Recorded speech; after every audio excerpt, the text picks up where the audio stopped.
ये गाड़ी के इंजन की सिर्फ क्रैंक की आवाज़ थी, ये वाले इंजन की। कस्टमर ने इस गाड़ी का इंजन चेंज करने के लिए वर्कशॉप लेके गए, तो क्या होता है कि उन्होंने ये इंजन इसके अंदर डाल दिया। मैंने जब चेक किया तो जब इन्होंने ये इंजन डाला तो उसके बाद गाड़ी अभी तक स्टार्ट नहीं हुई। मसला क्या है, मैं आपके साथ शेयर करता हूँ।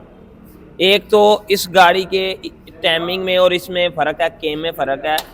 अब ये देखें, मैंने इस गाड़ी का भी टाइमिंग सीधा किया है। इसके ये हुड ऊपर है और ये हुड एक साइड को है, ठीक है।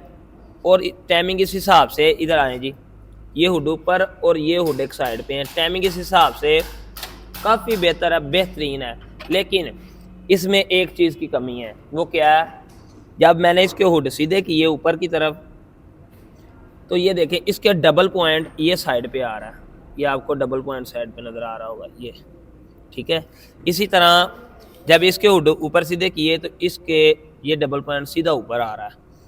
इस गाड़ी के ये केम की जो गरारी है ना, ये इस जगह पे आनी थी, जिसकी वजह से ये गाड़ी स्टार्ट नहीं हुई। अभी ये इस जगह पे आ जाएगी, या ये गाड़ी के इंजन की केमें उतार के इस इंजन को लगा दी जाए तो ये गाड़ी स्टार्ट हो जाएगी। इस गाड़ी की वायरिंग भी खोली, कंप्यूटर भी खोला, लेकिन मसला सॉल्व नहीं हुआ। इस गाड़ी के इंजन की केमों का मसला है, वो ये केम उतार के इसको लगाएंगे, इसका मसला हल हो जाएगा। Al Sharif auto care, EFI electrician and car. अल्लाह हाफिज़।